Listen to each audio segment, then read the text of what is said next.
Grabe, parang ang lakas ng ano nyo ng inyong ticket Team, bago.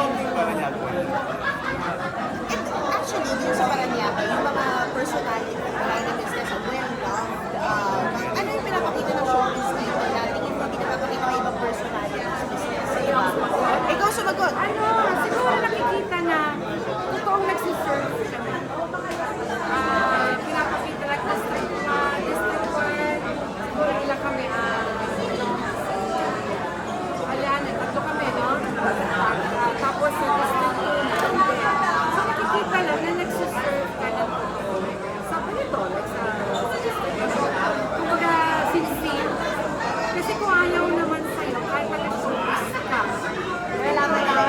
kilala ka, hindi tinitignan nila yung mabuting nagawa mo. Ano yung pinakamalaking nagawa ng mga business?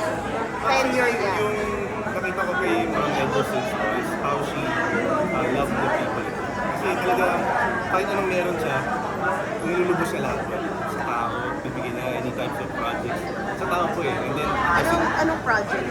any Sa kababaihan. Sa kababaihan. Minsan nga po yung volunteer sa disaster, Alma Cares, ano po rin po yun. Bumababa siya nung COVID, nung Taal, she was there. So, as volunteer, minsan nagkagulatan na lang kaming family na nakita namin sa Taal na pala siya. Grabe. So, yung gusto niya talaga is to serve it.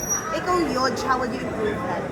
And do it, make it your own. Keep on is, if something is great, continue this at best.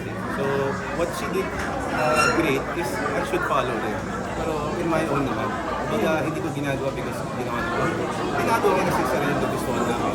And inspired by my family. So, na-inspire kami. So, I cannot say na, this, sinabi sa akin ng mama. No, ginagawa namin kasi gusto namin. Anong biggest tip mo para sa akin? Basta isa lang sinabi ko, bago sa decision siya na tatakbo siya, dapat nasa puso mo ang pagmamahal. Yung sincerity sa pag-serve sa tao. Yung pag-hipo mo sa tao, wala ka pa. Yun sa nila. Actually, sa atin, mga celebrity personality na tumatakbo, at alam mo natin na lagi yung mga detractor or artist na lang. I mean, 10 times na siguro makikita na rin ng artist na yung naiiwan sila tumatakbo. Ano mo sasabihin ngayon sa mga bagong generation na nagsasabi? Ako kasi 9 years ako na-serve. 9 years tuloy-tuloy. Quando nag-showbiz na 9 years na nag-serve. Siguro, nakikita nila yung sabihin may yung atake mo sa tao eh.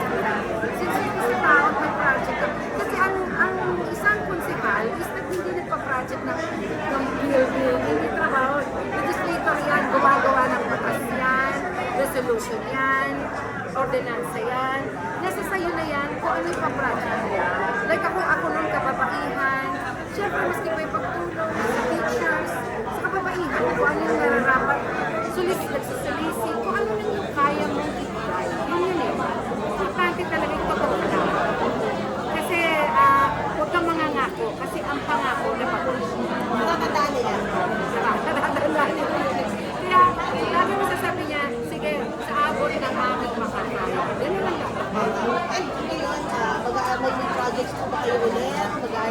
Ako kasi kagawad ako sa takbo. Oh, okay. Kapitan ko si Captain Shen, wife ni Pado. So, ako ngayon sa environmental ako. Gawin sa ilog, magdudugagin, may kung ano-ano. Basta pag-release ang maganda. At every Thursday, duty ako. Yun yun. Tulong. Okay. So, yun ang Tulong na direkta sa tao. Yan ang importante. Yan ang tanda. Dapat na tulong na direkta sa tao. So, kayo po, yun ang pagkakabala. Gusto mo na mag-artista? No, ano ko? On and off pa rin? Ano na po, nandiyan ako, pag may magandang offer, tuloy ako. Katatapos ko lang yung 3 and 1, yung